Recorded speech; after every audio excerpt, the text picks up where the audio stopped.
Good afternoon, Winnipeg. My name's Ashley Reese, and you're listening to The Diamond Lane on Winnipeg's Classic 107.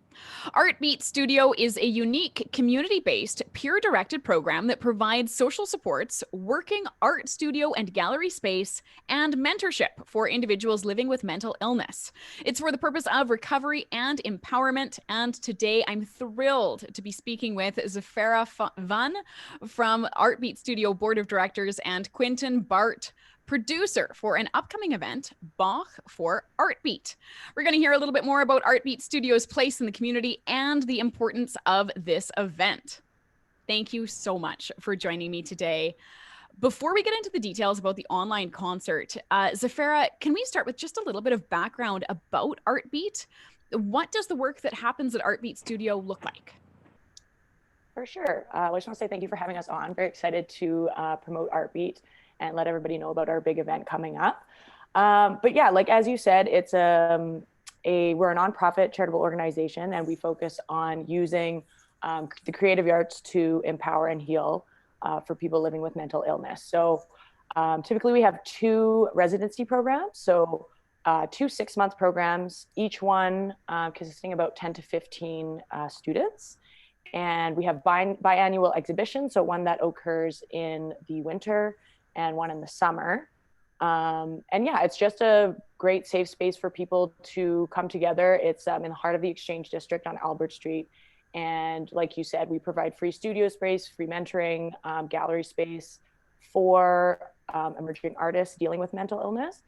And yeah, it's just a really awesome program that provides kind of an alternative to mental health recovery, and also through a really creative outlet, which I find very empowering.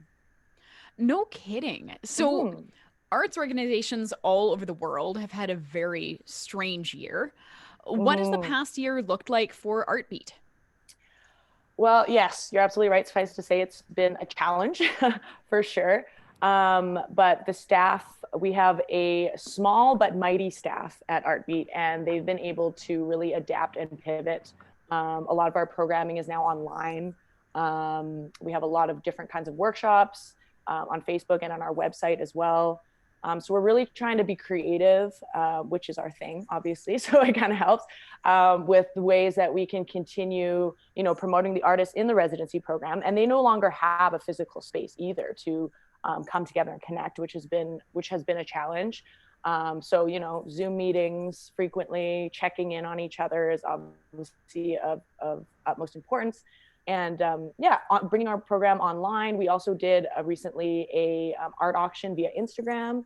So just thinking of, creative ways to adapt existing programming and existing events that we typically do, but just putting it on an online platform. And it's actually been quite amazing. The board of directors meets monthly, and every month I'm just amazed by all the creative ways that Artbeat has been able to cope with COVID and all the uncertainty that's happening right now. So.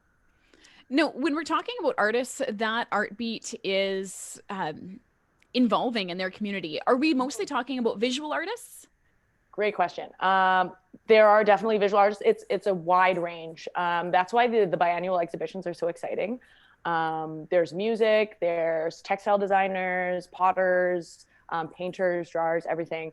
And it really just, illustrates the diversity of the artistic talent in the community. And it's really an exciting time. Those biannual exhibitions are definitely a highlight of the year, where everybody's work is just up on the walls. Attendance is usually pretty high. And people just come out to support the artists and all the hard work that they've done throughout their 6-month residency. Now, you have an event coming up. It's not quite a biannual, what you're used to, but it's Bach for Artbeat. So can you talk a little bit about that? Maybe Quintin, can you tell us about that? Sure, yeah. Well, Bach for Artbeat is kind of our take on our annual benefit concert, which has been held usually, live. Last year we had an event at the West End, and I'm a musician myself, mostly in the folk and jazz realms, but have always had this idea of a Bach project, which could bring together very diverse musicians from Winnipeg that that I know from the scene, and also connecting people based on this mental health passion. 1 in 5 Canadians deal with severe mental health issues within their life, and I think it's particularly at the forefront of people's thought now in the pandemic.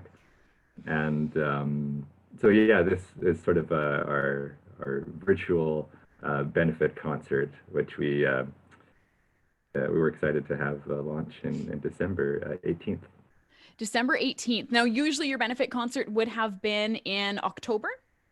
That's correct, Right, yeah. And how many people would you usually see at your benefit concert? It would range, but we'd have like several hundreds usually, and often come, kind of celebration with art being auctioned and featuring alumni and food and that kind of celebration. Okay, so we're going to get into the other things in just a minute because that sounds exciting. But why the music of Bach? I've always loved Bach, and there's something about the instrumental music, particularly, that I find especially cathartic and sort of very potent in transmuting difficult emotions and difficult experience. And I think there's a lot to be said in the mental health community for the power of arts to communicate that which we can't put into words so easily. And so I've felt drawn to Bach for that reason, and it's also quite universal. Even musicians I know from various genres, from the folk world, the singer-songwriter world, it seems like everybody I meet kind of has one or two Bach pieces in their back pocket that they love and that they study for their lives, as well as being a real pillar of the classical world. Those compositions are just wonderful. I think our listeners will definitely agree with you. Everyone has their back pocket Bach for sure. So who are these performers that you are speaking about? Quite a wide range of performers from different scenes and different generations. But we have Meredith Johnson, the principal double bassist from the WSO, playing Prelude number 2 of the cello suite, which is a really stunning performance. And a couple other cellists. We have Barry Filsame from the University of Manitoba graduate program. Myself and Nathaniel Felicitas, cellist, we play a duo of Anna Magdalena Bach, a Little Notebook, one of those pieces. Oh, wonderful. Which I actually will play on the hurdy-gurdy. So a little bit of a historical experience for that one. Oh my gosh, tune in just for the hurdy-gurdy. yeah. And there's several more. There's Grace Harabi and Jesse Popesky, some bandmates of mine who did one of the inventions they arranged for guitar and ukulele. So it's quite a eclectic instrumentation. No kidding. We'll have the whole list up at classic107.com for people who want to check out the program. And yeah, I mean, this star-studded list of performers and recognizing all the names on this list, it's absolutely fantastic. You mentioned some other elements that go along with your concert. Usually you're incorporating other elements and ways to support Artbeat virtually this year. Can you speak a little bit to that? Yeah, for sure. The whole concept of this is a benefit concert. Artbeat is a nonprofit that's dear to my heart. My family's been involved with it since the beginning.